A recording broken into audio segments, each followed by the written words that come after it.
Hey, Alyssa. Hi, Arwen.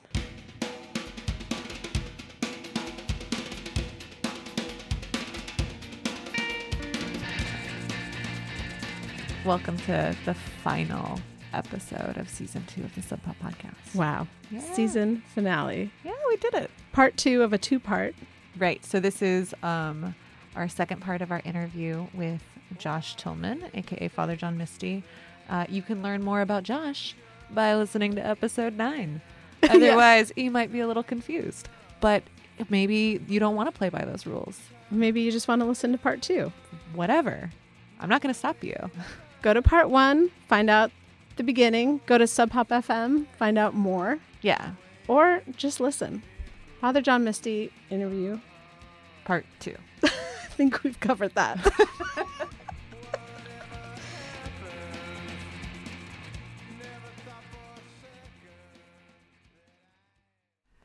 When you were at a point in your career where you felt like your creative pulse was really faint, how did you get yourself back from there? By quitting music.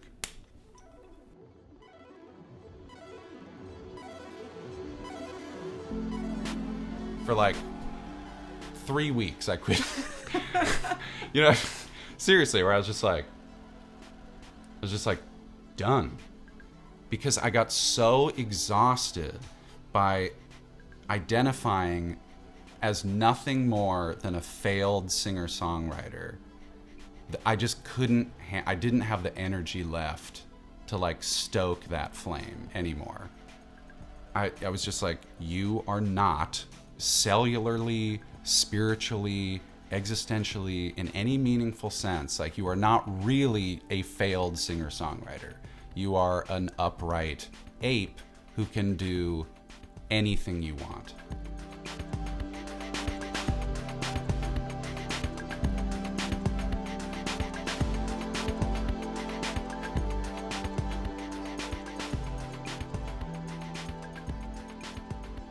And I really felt like a slave to this like Jay Tillman person that was not me at all, you know? It was this thing, it was just my way of going, Daddy, I'm real, take me seriously, hear my pain. And all that music really was like, there was one theme that ran throughout all of it. And all of it there were just minor variations on this one theme, which was Mom doesn't love me and God isn't real after all. And that was how I just dealt with it that way. I was really had like an agenda, like this weird like vendetta that wasn't nourishing my life in any way, you know? So how is a vendetta for you in music, making music? How is a vendetta different than catharsis? I think because if you go through a catharsis, you aren't capable of concluding it with the completion of a vendetta.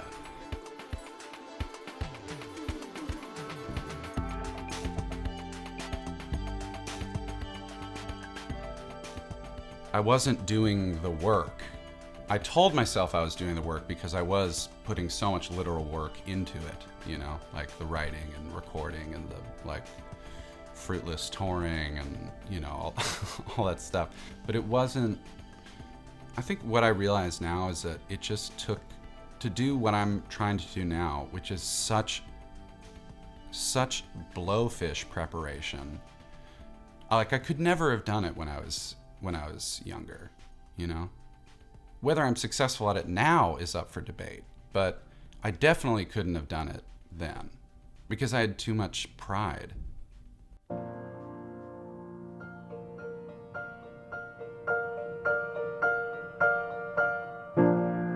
Like I was one of those kids who, like I was really funny and disruptive and you know, I just oscillated between like lethargic, withdrawn sloth boy and then between that and like manic, insane, chatty exhibitionist, you know?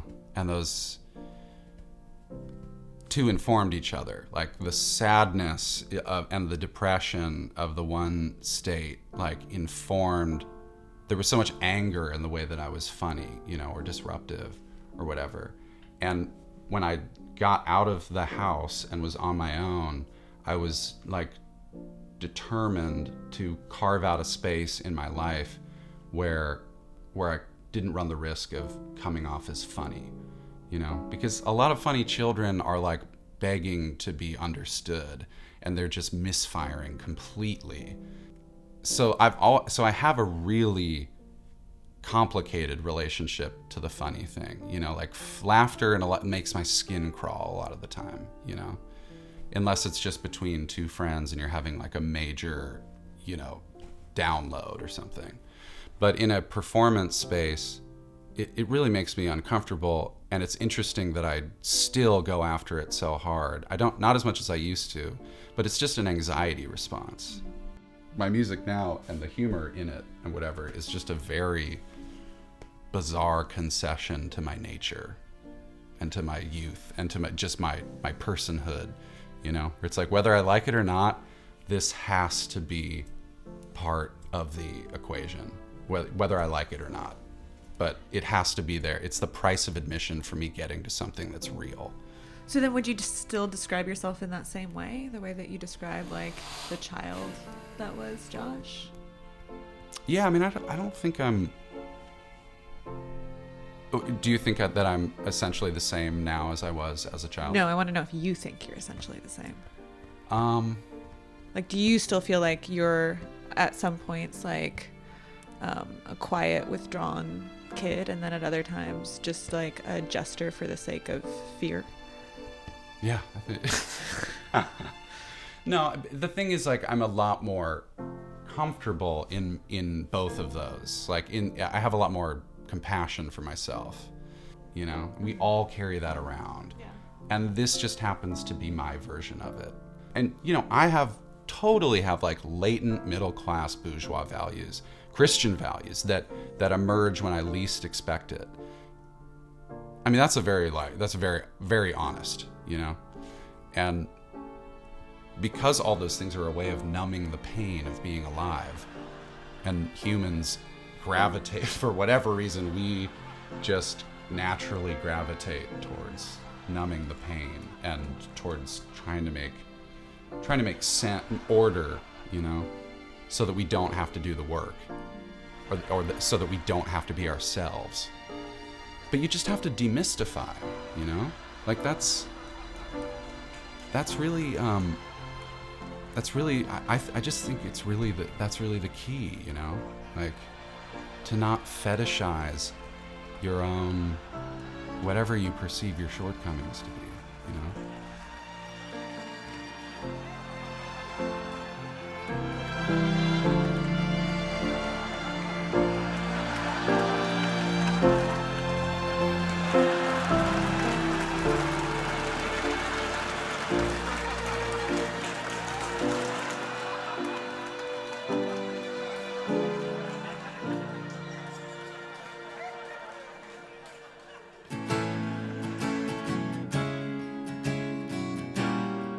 Can you, or do you even want to at all, talk about the record that you're working on now? Sure. Like if there is catharsis that happens while you're writing these records, what are you working through? I moved to New Orleans because I just needed to I wanted to conduct this experiment where I stopped drinking, smoking, doing drugs, eating meat, drinking caffeine. I wanted to do this, I wanted to isolate myself and see what happened. In one part on a human level, and then also creatively, because so much of what I had done on the last two albums, there were things that were like written in the heat of passion. That's such a horrible cliche, but like things that were written in the moment, like a one-to-one reaction to something that had happened. And I almost, in some ways, had a suspicion that I was engineering life to be song-worthy or something, And I think that probably haunts me to some degree.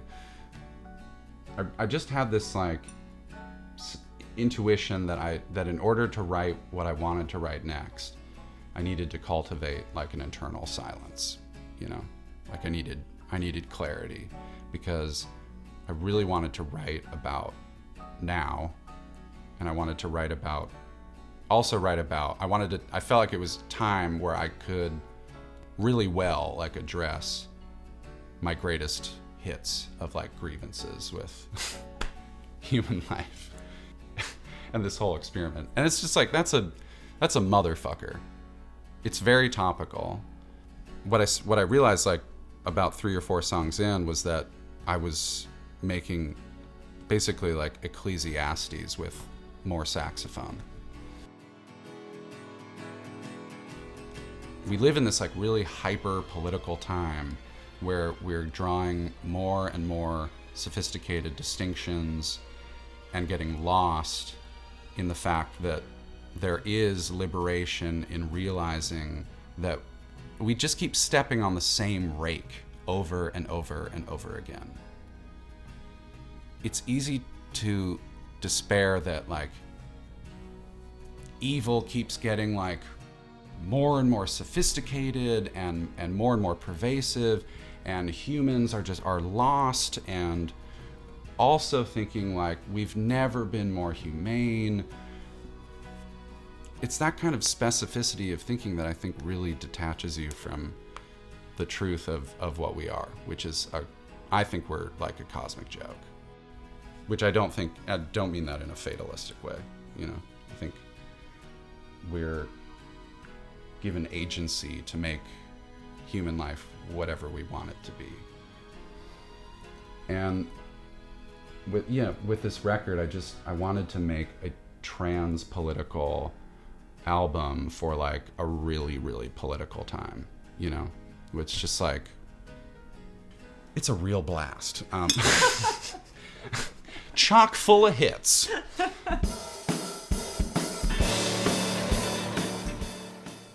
I love it. Like, I really love it, and I feel really confident, you know, that the way that I got there was the right way. But do you feel better having made it? Yeah, absolutely.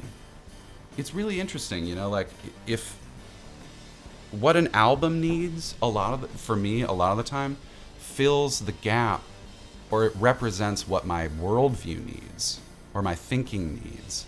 You know, where you've got these kinds of songs that represent this thing, and then you go, you know, like with this album, I had like 5 pretty dense, like topical songs that were not about me at all, you know. And I got to that point and realized like, this isn't gonna be worth a shit if there's nothing personal in this. And then realizing the political is the personal.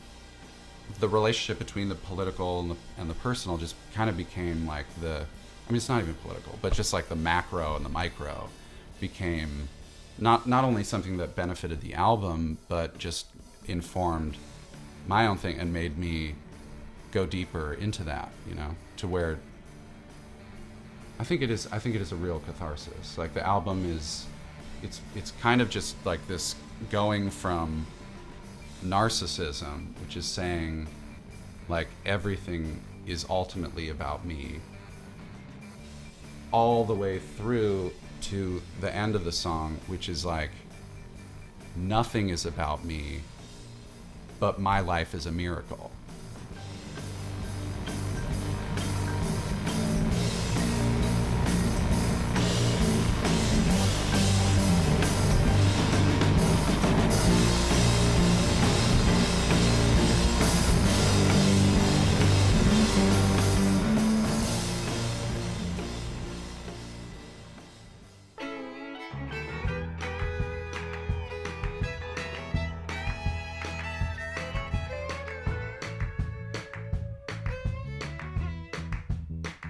Are you cynical? Not as cynical as people think. I'm happy to hear you say that, because I don't consider you a cynical person. No.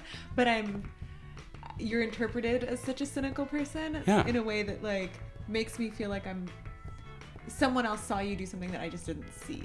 Because Yeah. I'm not seeing that. So I want to know why you think that you're interpreted that way. Yeah, I mean, I'm a little salty, you know, in certain environments, especially like when I'm exhausted, when I'm,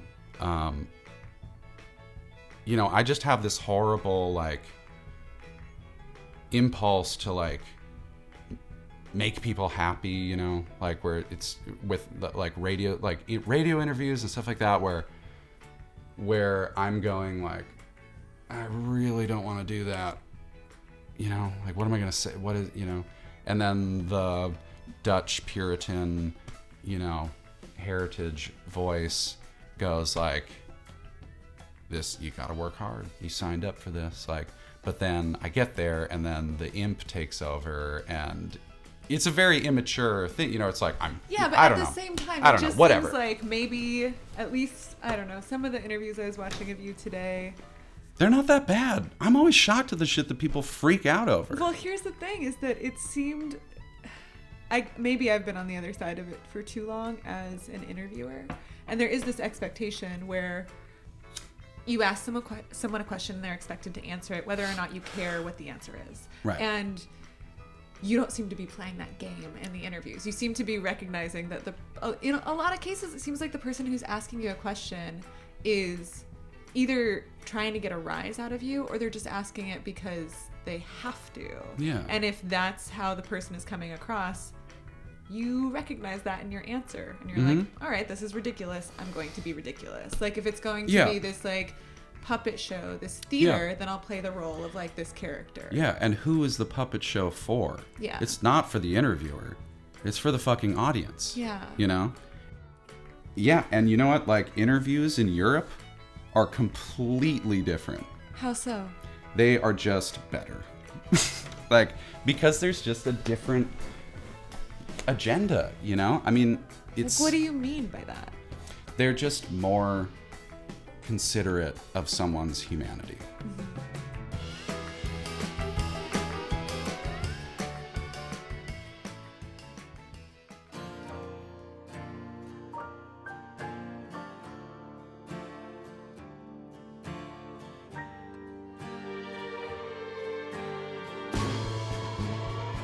It does seem to me, though, that like so many of the interviews I watched with you today, there was this idea that you were content.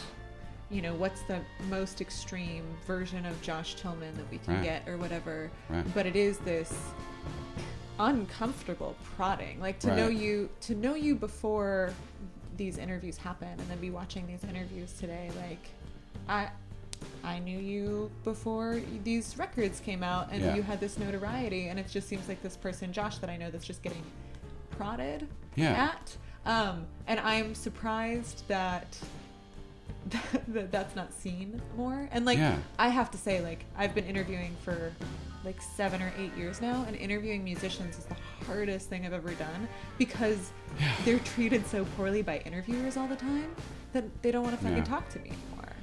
Yeah, and, you know, most people that you see get interviewed on TV have undergone, like, extensive media training and have a publicist sitting next to them that when a question comes up that they know that the person doesn't like, the person getting interviewed can just sit there with a frozen smile on their face while not betraying any kind of humanity, while the publicist goes, just like, we're not going there, and it abdicates the, I mean, if I could be, I have to do that for myself, which makes me sound, I should just come out and say, like, I don't want to answer that question, but the difficult musician interview is like a trope now, that if you do that, you then fall into like an even worse category of prima donna, or hypocrite, because you're unwilling to tell the truth about yourself, when that is like the whole thing that informs what you do, like that you're so honest and you're so confessional and you can't even answer this question, like, it is a mind fuck. So then I take some weird other route, you know, that, I mean, I had one, I think my, you know, the most publicly horrible interview that I did was with BBC Six, it's this show called like Radcliffe and Mahoney or something. And the moment I walked into this room, it was like very evident that it's like, this is some two-man comedy show, and I'm here to be the straight man, you know, for this thing, which I'm you know, I'm not gonna fucking do that. Before the interview airs, the one of the guys goes, you know, I saw you, I don't know if you remember this building. It's here in Manchester. It's the old BBC Six studio, and I saw you play with Fleet Foxes there. And, you know, since it's been demolished, not because of you guys, of course, you know, ha ha ha ha ha. And I'm like, yeah, I remember that. And then they go on air, and he goes, you know, I don't know if you remember this building. It's the old BBC Six building here in Manchester, and I saw you play, you know, with Fleet Foxes. It's recently been demolished, but like, not because of you guys, ha ha ha ha. And then he looks at me, and I'm just like, what is going on? Like, are you psychotic? You know? You know, I'm not gonna repeat myself, you know? Like, I cannot do that. You know, it gives me such anxiety to repeat myself that it makes it you know, interviews would be a lot easier and I realize I do repeat myself. I do definitely develop like things that help me get through a certain line of questioning, sure, you know, with grace.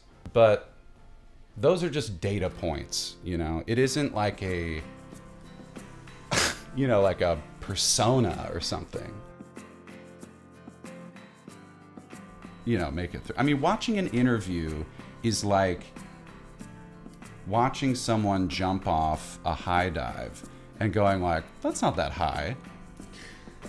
But once you actually get up there and you look down, it's like, holy fuck, you know, like, what the fuck am I supposed to do? Like, how did that guy, like, you know, even when someone's doing it poorly, they make it look easier than it is. Yeah. You know? Especially if you have like, you know, I have like the, you know, I've got the roommate, you know, like the crappy roommate that lives in my mind that is like, that I'm dialoguing with all the time, you know? Yeah. Not in like it just in the way that we all do, you know? But, I mean, mine sounds a lot like me, which means that he's like confusing and dense and, you know, whatever. It is a really scary thing to commit to like answers and ideas and whatever without any kind of checks and balances that, you know, usually. So, and I get really defensive, you know. It's like not my best trait. I get defensive and like I don't trust them, and it's so funny that the key promotional tool in music is the very thing that makes people look so horrible. You know? I do, the irony is that I do actually really need, you were asking me like if stuff affects my songwriting. Mm-hmm. And there is a part of me that will write something that I know is like problematic or something, and then I think, well, I'm going to do interviews and like explain it and give context. Unfortunately, those interviews just end up getting, I mean, I cannot do print interviews anymore because my shit gets disfigured in this insane way where like I don't know what these people are thinking, but they just take sentences and jam them together into these like completely nonsensical. There was something where I said like, in dark corners of my mind, I want to like combat the liberal mentality, you know, or something. And then they put like, at night, I want to combat the female mentality. You know, I was just like, what? You know, it's just, that is like such an insane, you know, especially given, you know, a little bit of the commentary around the thing. It's just like, yeah. And on a Freudian level, those things are addressing misconceptions about me that pre-exist. Sure. So it's all it's doing, it's just doing more harm. And if you're an artist, you need people to have faith in your subtlety or in your, you know what I mean? Like if you're just a fucking, like just a cartoon character, then that is really detrimental to the context in which your work is experienced. And I get the irony of saying this while I'm interviewing you, but why do you keep doing it then? Like, why say yes at all? Because to not do it is to abandon my fucking agency, you know? Like, it's to play a game. That's not true, because you know... No, I know. You know that if, like, you wanted to have full agency, that you have enough of an audience at this point that people, like, consider anything you do enough of a fucking powder keg. That if you were just, like, to be like, I'm going to interview myself and those are my only interviews, and you were to print or tweet those out or film something like that people would fucking eat it up. No. Like, you could do that. Oh, which I'm going to do.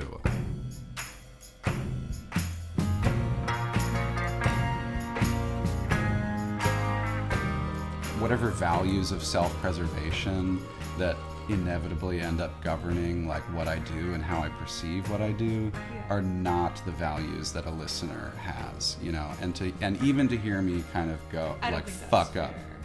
No, I think in a good way. Okay. I think that I have some, you know, like we were talking about the Mark Maron podcast, you know, like, and I listen to it and I'm just like, oh my God, I hate me, you know, but largely for reasons that someone who isn't me listens to it and goes like, that was good. That was like, or, you know, whether it's like refreshing or real or vulnerable or whatever. I feel the same way about the Philadelphia thing, you know? It's loose. It's really loose. It's a little sad, and it's not hitting the marks of like a well constructed. It's sort of contradicts itself at times, you know, but that's not the point, you know. The point is to, you can turn on any TV and find a well-constructed, fiery screed against the injustices of whoever and whatever, you know. That's like airtight. That's like the thing that I didn't understand, is that you weren't looking at the audience and saying, you're doing it wrong, you're reacting wrong. You went up there and you said, I can't do this right now. Yeah. Like, you were a person having a moment where you were like, I can't fucking do this right now. Yeah. Here are the reasons why I can't do it. Yeah. It wasn't prescriptive. Yeah. And it wasn't even a lecture. It was this moment of fucking vulnerability where you were like, I'm kind of losing my shit and I can't do this right now. Yeah. And that's why the reaction to it really surprised me. Yeah. And what's really, like, the nature, the kind of like monotony of the response was really interesting, because there were two responses. One was, you got paid to do this, which I didn't take. I left the check on the table. I didn't pay myself for that.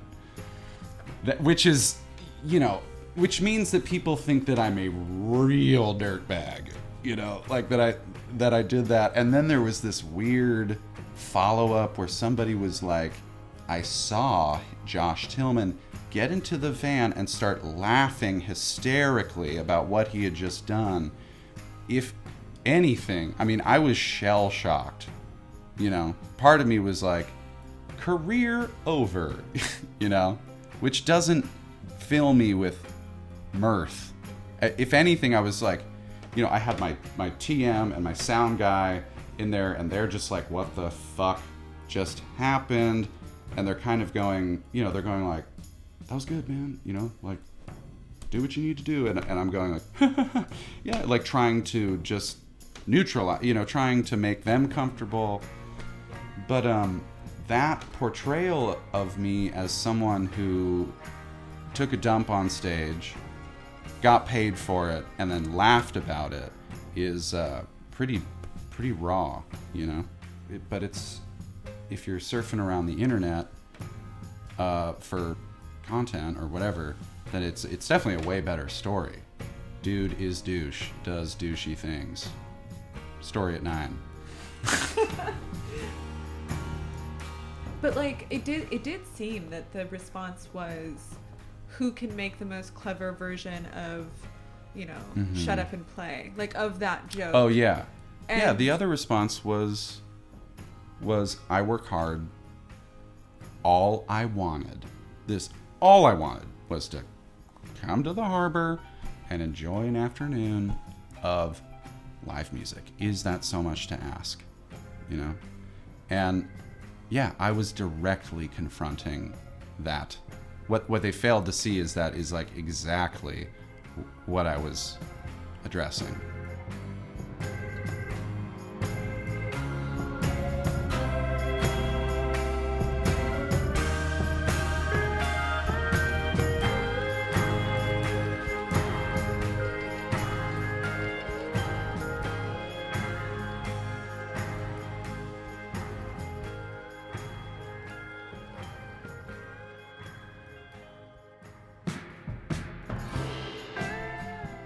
I'm not saying what I did was right, or I'm saying it was. Well, what I'm really trying to say is that we're all complicit, like in this thing. That money, that entertainers getting paid too much money doesn't exist without the populace at large needing entertainment and being willing to pay. But not wanting any, to be part of the problem. What are you doing to combat that? Yeah, I've been asking myself that question like crazy. Like I don't have it figured out. And I have brought it up, like on the first that learning to love the war thing. It's just like, God, this like the cost of me following my dreams is maybe like really disproportionate to what my dreams can accomplish in terms of giving back. There's this meta layer to it where it's like I'm asking these questions, but then you're listening to it on an LP, made out of petrol.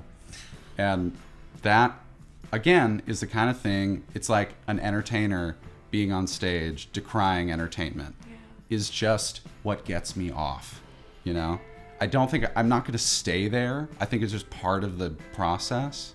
But it's just, you have to have that kind of, I think you have to have that kind of awareness to like, make it through this horror show, but you can't stay there. Have you seen Stardust Memories?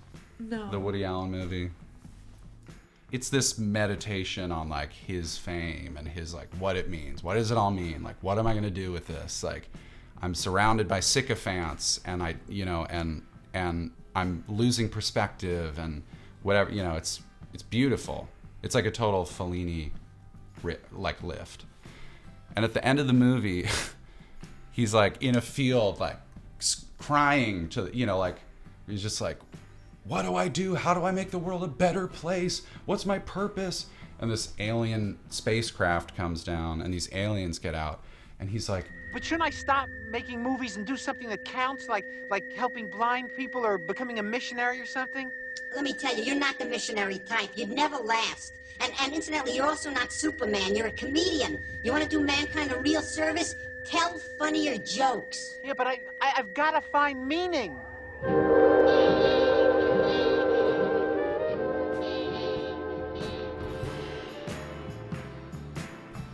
and if he had been talking to a lawmaker or a teacher or, whoever, like the answer would be the same.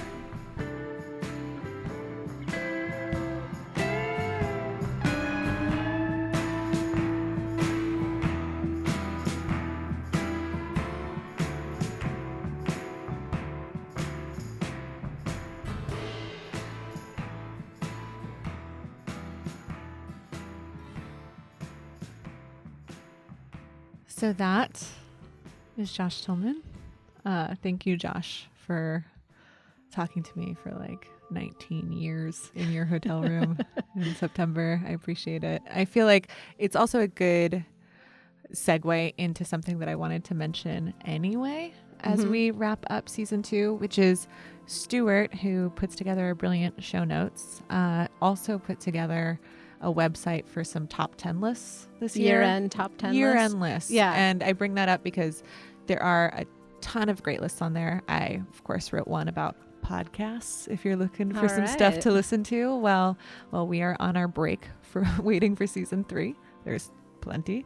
And also Sub Pop put together a list of some charities, some Northwest charities and some national, international charities that are important to us. The staff here, Yeah, the staff of Sub Pop, as we're all trying to be better us's Yeah. and, you know, triple check ourselves and where we're coming from and how we can do good in the world. And those are some of the things that we're contributing to. If you want some help navigating stuff, like that's what we got. Or There's just so many, see what we have. yeah, just to see what we have. There's so many charities out there, and these are ones that have been vetted that we picked carefully. So Yeah. there's a list of those. And as always, please contact us at podcast@subpop.com for any suggestions or feedback or ideas of your own. We're always happy and willing to listen. Yeah, we love them. We read them. We Yeah. respond. Yes, absolutely. Please write to us. End of season 2. Feels pretty good. I can't believe it. I know. You're sure there's going to be a season 3? Positive. Thank you to the listeners. Thank you to the bosses. Thanks to every staff, friend, foe, whoever here Yeah. at Sub Pop and Hardly Art. I think that's it. I Yeah, think we'll that see seems you. like enough. We'll see you next year. All right. Bye, guys. Bye.